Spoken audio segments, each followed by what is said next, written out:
আসসালামু আলাইকুম ওয়া রাহমাতুল্লাহি ওয়া বারাকাতুহু। হাই বন্ধুরা, আশা করি সবাই ভালো আছেন আল্লাহর রহমতে।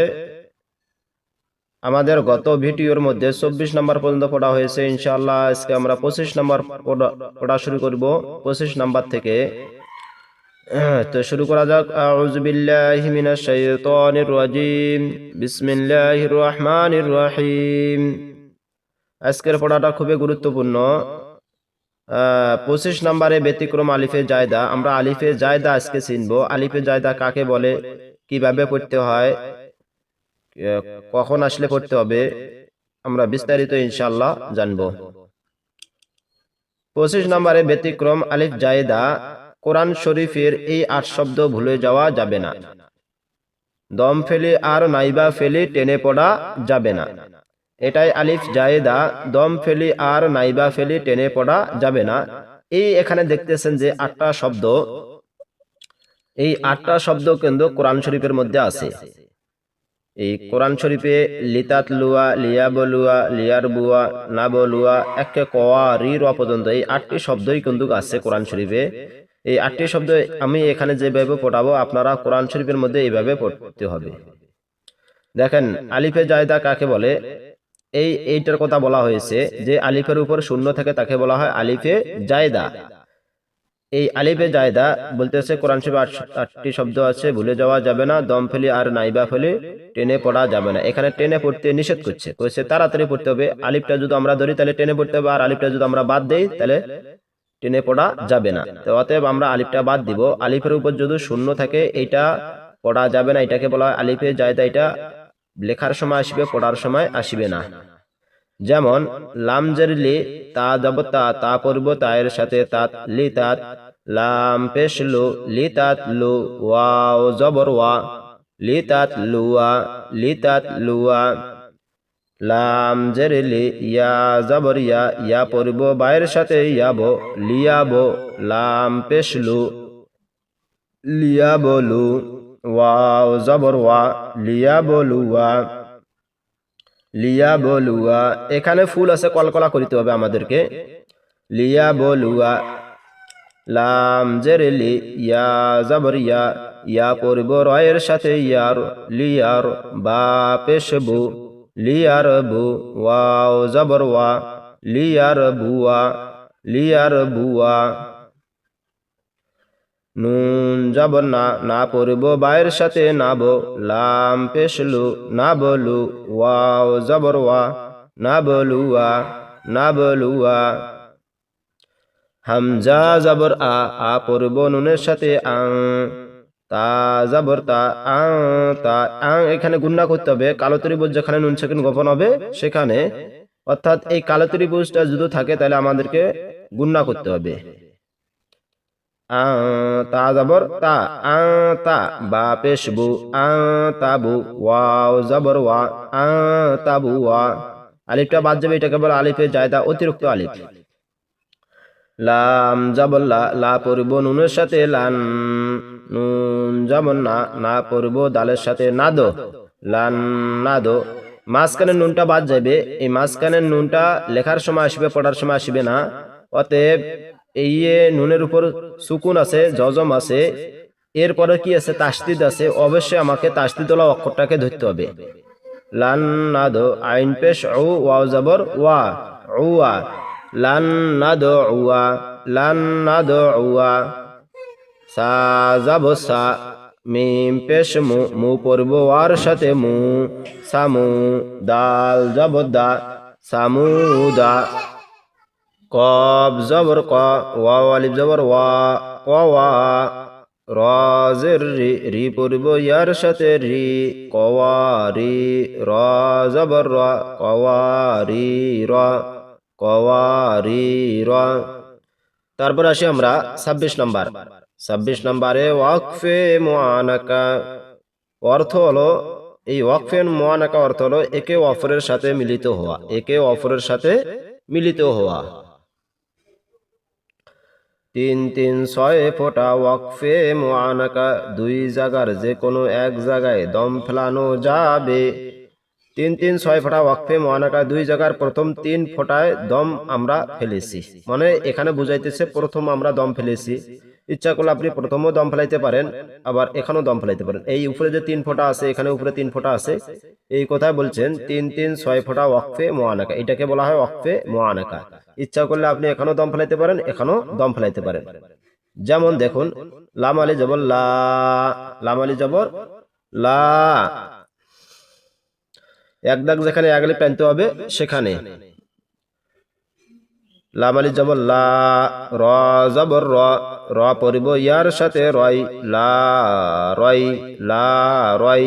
বা জবর বা, লা রয় বা, সাদ আছে যেখানে মোটা হবে সেখানে রয়, রয় এই কারণে মোটা আছে এখানে। আর এখানে যদি আমরা দম ফেলাই তাহলে 2 আলিফ টানতে হবে, 2 দাগ যেখানে 2 আলিফ টানতে হবে সেখানে। আর যদি দম ফেলাই তাহলে গোলের মাঝে উল্টা সাকিন যেখানে দম ফেলাইলে মনে মনে সাকিন হবে সেখানে। তাহলে আমরা আসি, তাহলে লা রয় বা জবর বা, লা রয় বা। যদি আমরা দম ফেলাই তাহলে কি হবে? লা রয়ব, লা রয়ব এভাবে বলতে হবে। আর যদি দম না ফেলাই তাহলে ফাইয়াজের ফি, হাজের হি, ফি হি, আমরা এখানে দম ফেলাবো তাহলে কি হইতেছে? ফি, ফি, লা রয়বা ফি, এখানে দম ফেলাইলে হবে ফি। আর যদি দম না ফেলান তাহলে ফি হি, ফি হি। তারপরে আসি আমরা হা পেশ হু, দাল জবর দা, দা পড়িব লামের সাথে দাল, হু দাল। এভাবে বলতে পারেন, দাল লাম 2 জবর দাল, হু দাল। লাম লাম জের লি, লি পড়িব লামের সাথে লিল, হু দাল লিল, হু দাল লিল। মিম পেশ মু, মু পড়িব তায়ের সাথে মুত, হু দাল লিল মুত্তা জবর তা, হু দাল লিল মুত্তা। কফ জের কি, কি পড়িব ইয়ার সাথে কি, নুন জবর না, কি না। যদি আমরা এখানে দম ফেলাই তাহলে কি হবে? কিন, হুদাল লিল মুত্তাকিন, হুদাল লিল মুত্তাকিন। লা রাইবা ফিহ, হুদাল লিল মুত্তাকিন। তারপরের নাম্বারে আসি আমরা,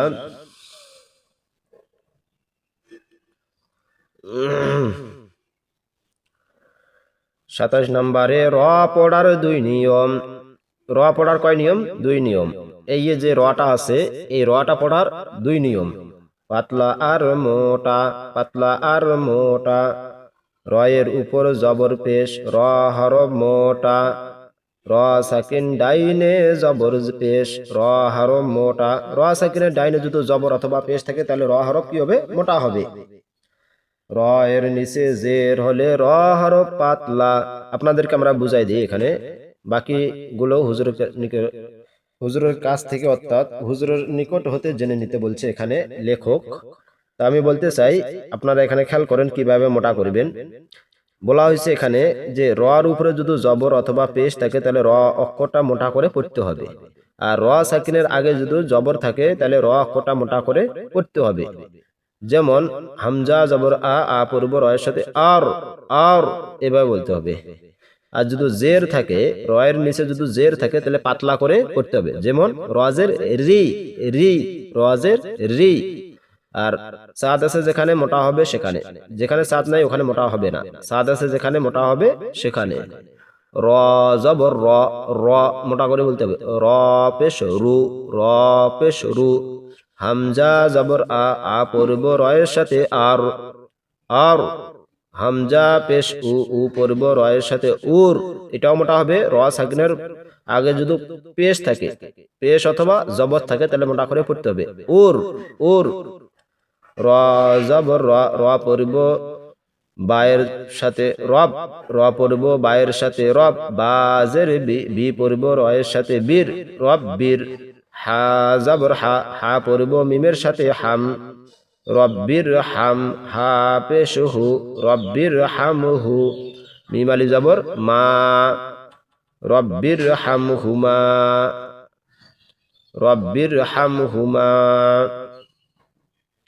তারপর আসি আমরা র জবর র, র পড়ব বায়ের সাথে রব। বাজের বি, রব্বি। কাব জবর কা, রব্বিকা, রব্বিকা।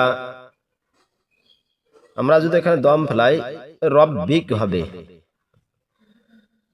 আর যদি দম না ফেলাই তাহলে রব্বি কাব জবর কা, রব্বিকা। র জবর র, র পড়ব বায়ের সাথে রব, বা জের বি, বি পড়ব লামের সাথে বিল, রব্বিল। আইন খারা জবর আ, রব্বিল আ, লাম জবর লা, রব্বিল আলা। মিম জের মি, মি পড়ব ইয়ার সাথে মি, রব্বিল আলামি। নুন জবর না, রব্বিল আলামিনা। যদি আমরা এখানে দম ফেলাই তাহলে কি হবে? আলামিন, আলামিন। 3 আলিফ টানতে হবে, রব্বিল আলামিন। তারপর আসি আমরা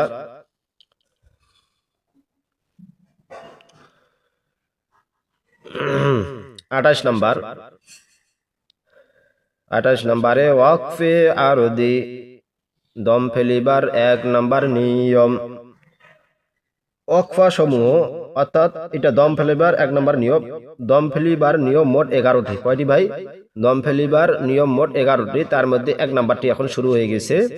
দম ফেলিবার 1 নাম্বার নিয়ম, এটাকে বলা হয় ওয়াকফে আরদি। ওয়াকফে আরদি, 2 জবর সাদা, হারকত ও তানবিন দম ফেলিলে আরদি সাকিন হয়ে যায়। অর্থাৎ 2 জবর ছাড়া আর বাকি 2 জবর 2 পেশ, 2 জবর ছাড়া 2 জের 2 পেশ এবং হরকত আরদি সাকিন হয়ে যায়। যেমন দেখেন এখানে, এখানে কি আছে? জবর আছে, এখানে আরদি সাকিন হয়ে যাবে। জের থাকলে আরদি সাকিন হয়ে যাবে, পেশ থাকলে আরদি সাকিন হয়ে যাবে। কিন্তু 2 জবর থাকলে হবে না, তারপরে 2 পেশ থাকলে হবে, 2 জের থাকলে হবে। আচ্ছা আসি এবার আমরা আমাদেরকে বুঝাই দিই। যখন সোয়াদ জবর স, সোয়াদ জবর স, মিম জবর মা, সমা, দাল জবর দা, সমা দা। এখন যদি আমরা এখানে দম ফেলাই তাহলে সমাদ, অর্থাৎ আরদি সাকিন হয়ে যাবে। যেমন সোয়াদ জবর স, মিম জবর মা, মা পড়ব দালের সাথে মাদ, সমাদ। এই যে চিহ্নটা আছে, এই চিহ্নটা যদি থাকে তাহলে মনে করবেন যে এই অক্ষরটাকে ধরবে। এই চিহ্নটা যেই অক্ষরের উপরে থাকবে মনে করবেন তাকে ধরবে। এটাকে বলা হয় গোলের মাঝে উল্টা সাকিন, যেখানে দম ফেলাইলে মনে মনে সাকিন হবে সেখানে। সোয়াদ জবর স, মিম জবর মা, মা পড়ব দালের সাথে মাদ, সমাদ, সমাদ। কব জবর ক, লাম জবর লা, লা পড়ব মিমের সাথে লাম, কলাম। আর যদি আমরা দম না ফেলাই তাহলে কলা মি, মিমজের মি, কলা মি। মিম জবর মা, লাম জবর লা, মালা। কাব জবর কা, মালা কা। যদি আমরা দম ফেলাই তাহলে কি হবে? মালাক, মালাক। সিম জের সি, সি পড়ব জিমের সাথে সি, জিম জের জি, জি পড়ব ইয়ার সাথে জি, সি জি। লাম 2 জের লিন, সি জি লিন। যদি আমরা এখানে দম ফেলাই তাহলে কি হবে? সিজিল, সিজিল। হামজা জবর আ, আ পড়ব লামের সাথে আল, লাম খারা জবর লা, আল্লাহ। হা পেশহু, আল্লাহু। মোটা করে বলতে হবে, সাদা যেখানে মোটা হবে সেখানে। আল্লাহু। হামজা জবর আ, আ পড়ব কাপের সাথে আক, বা জবর বা, আকবা। র পেশ রু, আকবারু। যদি আমরা এখানে দম ফেলাই তাহলে কি হবে? আকবার, আকবার। আল্লাহু আকবার, আল্লাহু আকবার।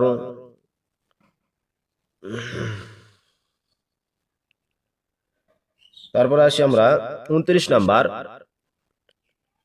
29 নম্বরে মাদে ওয়াকফে ইউয়াদ, দম ফেলিবার 2 নাম্বার নিয়ম। আচ্ছা, দম ফেলিবার সময় 2 জবর পাইলে 1 জবর বাদ দিয়ে 1 আলিফ টানতে হয়, একে মাদে ইউয়াদ কয়। দম ফেলিবার সময় যদি 2 জবর পাওয়া যায়, এই যে দেখেন এটা তো দম ফেলতে হবে গোল চিহ্নটা। এই সময় যদি 2 জবর পাওয়া যায়, 2 জবর পাওয়া যায়, 2 জবর পাওয়া যায়, 2 জবর পাওয়া যায়, তাহলে 1 জবর বাদ দিলে 1 আলিফ টানতে হবে। 1 জবর যদি আমরা বাদ দেই তাহলে কি হবে? আইন আলিফ জবর আ, 1 আলিফ টানতে হবে। আর এই চিহ্নটা দিচ্ছেন, এই চিহ্নটা যেখানে থাকবে মনে করবেন যে 1 আলিফ লাস্টে টানতে হবে। এই চিহ্নটা আছে চতুর্ভুজের মাঝে এক দাগ আছে, যেখানে দম ফেলাইলে 1 আলিফ নইলে টানা যাবে না। অর্থাৎ দম যদি ফেলান তাহলে 1 আলিফ, আর যদি দম না ফেলে টানা যাবে না। যেমন জিম জবর যা, মিম জবর মা, জামা। আইন আলিফ 2 জবর আন, জামা আন। এখন যদি আমরা দম ফেলাই তাহলে কি হবে? জামা আ, জামা আ, 1 আলিফ টানতে হবে। সোয়াদ পেশ সু, সু পড়ব বায়ের সাথে শুভ, কলকলা করতে হবে শুভ। হা আলিফ দুই জবর হান, শুভ হান। যদি আমরা দম ফেলাই তাহলে কি হবে? শুভ হা, শুভ হা। হাজের হি, সিন আলিফ জবর সা, হিসা। বা আলিফ দুই জবর বান, হিসাবান।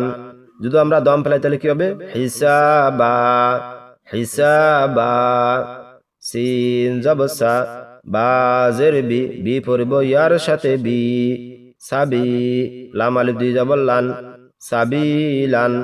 দম ফেলাইলে কি হবে? সাবিলা, সাবিলা।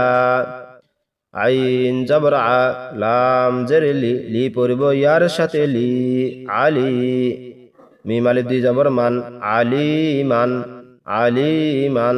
দম ফেলাইলে কি হবে? আলিমা, আলিমা।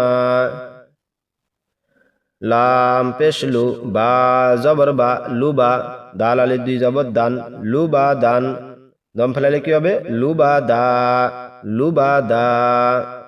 সদকাল্লাহুল আজিম।